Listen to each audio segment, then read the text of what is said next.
Good morning dear students. मैं आपका mathematics गुरु सुरेंद्र शर्मा आज आपको करवाने जा रहा हूँ बीएससी फाइनल ईयर की मैथमेटिक्स।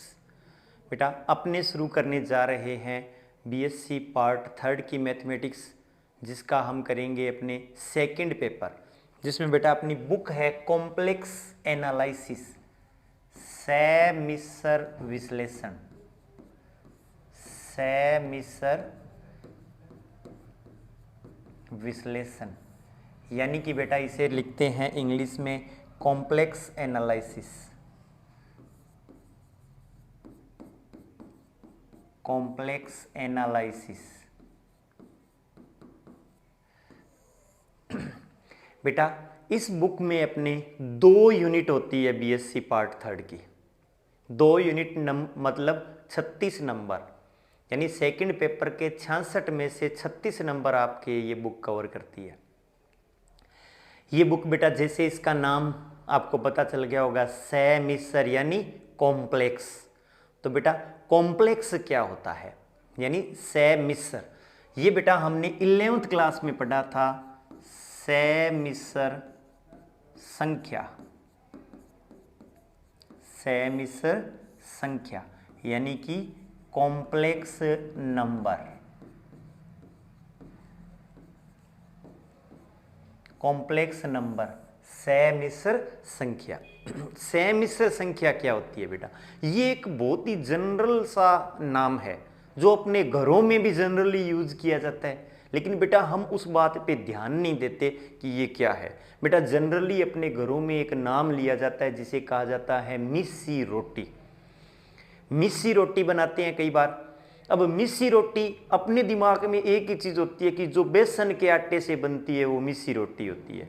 बेटा मिस्सी रोटी वो होती है जो 2 आटों के मिश्रण से बनाई जाती है, जिसमें गेहूं और चने के आटे को मिक्स करके जो बनाई जाती है, मतलब वो मिस्सी। ये अपनी साधारण भाषा होगी जिसमें अपने मिश्रित को क्या बोल देते हैं? मिस्सा। हकीकत में वहाँ पे क्या है? मिश्रण है। जब 2 या 2 से ज़्यादा चीज़ों का मिश्रण जो तैयार कर लिया जाता है उसे साधारण भाषा में अपने मिस्सा कहा जाता है, और यहाँ पे कहा जाता है बेटा अच्छा नाम जो है वो मिश्रण यानी कि समिश्र। समिश्र संख्या होती है, इसको बेटा आपने रिप्रेजेंट करते हैं z बराबर a प्लस आयोटा b, जहाँ a कोमा b कहाँ से बिलोंग करते हैं बेटा? r से। r का मतलब होता है वास्तविक संख्याओं के समुच्चय से ये a और b लिया जाता है। अब बेटा ये क्या चीज़ है? a plus iota b। Iota, Euler नामक गणितज्ञ थे जिन्होंने आयोटा को सबसे पहले दिया था बेटा। इसकी मैं बेसिक बातें आज आपको करवाने जा रहा हूँ यहाँ पे। पूरी डिटेल तो अपने कोर्स के अंदर पढ़ेंगे। बेसिक बातें जो अपने 11th क्लास में आप पढ़ के आ चुके हो, यहाँ भी आपके लिए बहुत जरूरी है। बेटा आयलर नामक गणितज्ञ थे। इससे पहले बेटा आपने क्या करते थे? जैसे हमारे पास मान लो एक समीकरण दी हुई है x² plus x plus 1 is equals to 0। इसे बेटा हल करने की गुणनखंड विधि होती है। बीच वाले के से 2 टुकड़े करो कि जोड़ें तो वही आए, और गुणा करें तो बाहर वाले दोनों के गुणा के बराबर आए। लेकिन बेटा जब वो विधि काम में नहीं आती तब कौन सा सूत्र काम में लिया जाता है? श्रीधराचार्य सूत्र, जो होता है -b plus minus under root में b² माइनस 4ac अपॉन में 2a। तो बेटा x यहाँ समीकरण जो व्यापक रूप में होती है वो होती है ax² plus bx plus c, यानी जो x का गुणांक है ये b होता है, x² का गुणांक a होता है, और अचर पद है वो क्या होता है? c।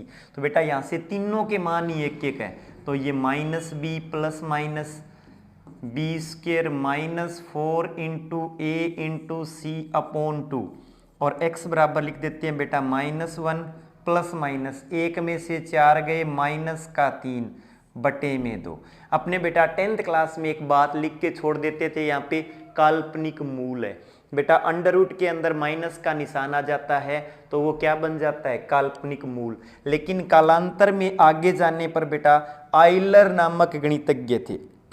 आयलर ने क्या खोज की बेटा? आयलर ने आयोटा की खोज की। आयोटा क्या होता है? -1 का अंडर रूट होता है, या बेटा आयोटा की स्क्वायर है वो कितना होता है -1। तो आइलर की खोज करने के बाद है तो अभी भी ये काल्पनिक ही, लेकिन इसको हल किया जा सकता है। तो बेटा इसे लिखा जा सकता है -1 ± √3 आयोटा बटे में 2। बेटा माइनस का जो 1 होता है उसे आयोटा लिखा जाता है, इसे -1 × 3 करेंगे, 3 तो अंडर रूट में रह गया और -1 का अंडर रूट है उसको हमने क्या लगा दिया बेटा आयोटा। अब मैं इसको अलग अलग करूं तो एक तो बनेगा -1 बटे 2, एक बनेगा ±√3 बटे 2 आयोटा। ये बेटा वास्तविक भाग होता है। जिसके साथ आयोटा नहीं लगा हुआ होता वो वास्तविक संख्या होती है और उसे वास्तविक भाग कहा जाता है। जिसके साथ आयोटा लगा हुआ है, पूरा आयोटा मिलने के बाद ये काल्पनिक संख्या हो जाती है और आयोटा को छोड़ दिया जाए तो वो काल्पनिक भाग कहलाएगा।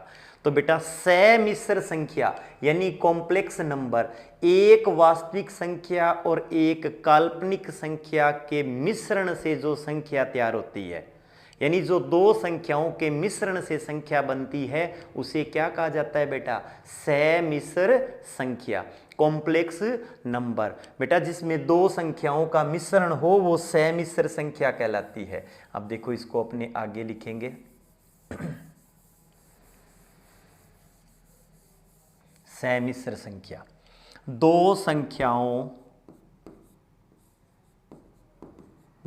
संख्याओं ब्रैकेट के अंदर वास्तविक एवं काल्पनिक के मिश्रण से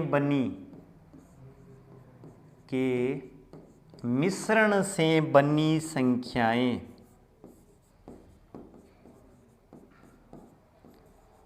समिश्र संख्याएं कहलाती है। समिश्र संख्याएं कहलाती है यानी जो दो संख्याओं के मिश्रण से तैयार होती है वो क्या कहलाएगी बेटा अपनी समिश्र संख्या। जैसे अपने पास है z बराबर a प्लस आयोटा b, ये तो कहलाता है बेटा इसका वास्तविक भाग। जिसके साथ आयोटा नहीं लगा हुआ वो होता है वास्तविक भाग और जिसके साथ आयोटा लगा हुआ है वो कहलाता है बेटा काल्पनिक भाग।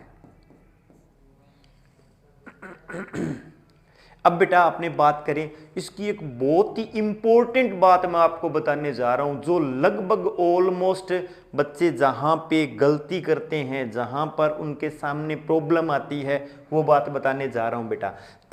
समिश्र संख्या मैंने आपको समझा दी, दो संख्याओं के मिश्रण से तैयार होती है वास्तविक और काल्पनिक के, वो कहलाती है बेटा समिश्र संख्या। अब एक बहुत बड़ा फैक्ट बताने जा रहा हूं जो बेटा पता होते हुए भी बच्चे गलत करते हैं। जैसे बेटा अपने को जनरली पता है कि √a को √b से गुणा किया जाए तो √ में ab हो जाता है। बेटा a भी पॉजिटिव और b भी पॉजिटिव और दोनों का गुणा किया तो √ab बन गया, कोई दिक्कत नहीं आती बेटा। √2 × √3 करेंगे तो √6 हो जाता है, अंडर रूट आपस में गुणा हो जाते हैं। लेकिन बेटा एक चीज और होती है, माइनस के √a को माइनस के √b से गुणा करोगे तो ये बाहर माइनस और ab आता है। अब देखो ऊपर वाले तरीके से देखा जाए तो a का b से गुणा ab और √ ऊपर लग गया, यहां भी बेटा √ का गुणा होगा, -a का -b से गुणा √ab आ जाना चाहिए। अब जनरली अपने करते यही है, एकदम से माइंड में कंपटीशन लाइन में काफी बार बच्चे इस क्वेश्चन को गलत कर देते हैं। दिमाग में अपने यही आता है -3 × -2 माइनस का गुणा +6 ऊपर √ लगाया और भाग आए।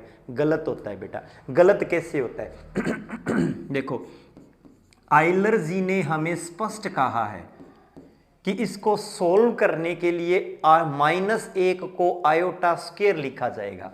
तो ये होगा बेटा a iota square into B iota square. हकीकत में ये प्रोसेस होता है इसे करने का।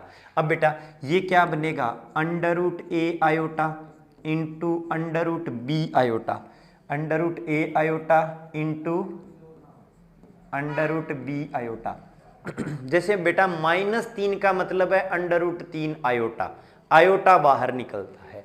अब देखो अंडर रूट ए का अंडर रूट बी से गुणा, यही साधारण चीज हो जाती है। आयोटा का आयोटा से गुणा आयोटा स्क्वायर, और अंडर रूट ए का अंडर रूट बी से गुणा under root A B. Iota square का मान होता है -1। ये बेटा अपना परफेक्ट प्रोसेस है। अगर अपने एग्जाम में ये आ जाता है माइनस का अंडर रूट 3 इंटू माइनस का अंडर रूट 5, इसका मतलब है under root 3 iota into under root 5 iota. ये नहीं है कि अंडर रूट आ गया -3 इंटू -5 प्लस 15 हो गया, ऐसे लिखा जाएगा बेटा। तो आयोटा आयोटा आयोटा स्क्वायर -1 हो गया, अंडर रूट 3 का अंडर रूट 5 से गुणा अंडर रूट 15 हो गया। बेटा ये बहुत ही इंपॉर्टेंट बात है, इसको याद रखना। आगे बेटा सहमिश्र संख्याएं हैं, पूरी इनकी डिटेल से स्टडी, जोड़ घटाव गुणा भाग, उनके कॉम्यूटेटिव ला, एसोसिएटिव ला यानी क्रम विनिमयता, सहचर्यता, पूरी डिटेल से स्टडी होती है इसकी संयुग्मी। फिर इनके फलन बनते हैं सहमिश्र संख्याओं के, उन फलनों का अवकलन और समाकलन पूरा आता है बेटा सहमिश्र विश्लेषण यानी कॉम्प्लेक्स एनालिसिस। तो बेटा पूरा पढ़ने के लिए महर्षि मैथ्स ऐप डाउनलोड कीजिए प्ले स्टोर से, और उसके स्टोर में जाकर बीएससी पार्ट 3 का कोर्स परचेज कर लीजिए। ये कोर्स बेटा वैसे 2000 रुपये का है, लेकिन अभी ऐप लॉन्च की है, इसलिए आपको मात्र 1500 रुपये में वेलकम ऑफर है। 500 रुपये डिस्काउंट के साथ मात्र 1500 रुपये में मिल रहा है। 1500 रुपये पे करने के बाद आप वहाँ पे करोगे पूरी 6 बुक्स लाइव मतलब 2 वे। आप मुझसे क्वेश्चन पूछ सकते हो, हाथों हाथ आपकी प्रॉब्लम सोल्व की जाएगी। बाद में वो रिकॉर्डेड वीडियो आपके पास एग्जाम तक रहेंगे। कुछ बच्चे ऐसे होते हैं जो क्लास में हिचकिचाहट रहती है कि ये चीज़ समझ में नहीं आई, सर से कैसे पूछूं। 2 बार पूछते हो, 3 बार पूछते हो, सर बाद में चिढ़ने लग जाते हैं। बेटा अगर आपकी सीखने की आदत स्लो है तो लाइव कोर्स में आइए, रिकॉर्डेड वीडियो आपके पास होगा, आप उसको चाहे 10 बार चला के देख लेना, बार बार आपको समझाते रहेंगे सर, और आप उसे पढ़ लेना। साथ में नोट्स की PDF भी आपको अवेलेबल होगी। तो बेटा आज के लिए इतना ही, मिलते हैं महर्षि मैथ्स ऐप के स्टोर में परचेज करने के बाद। तब तक के लिए गुड बाय।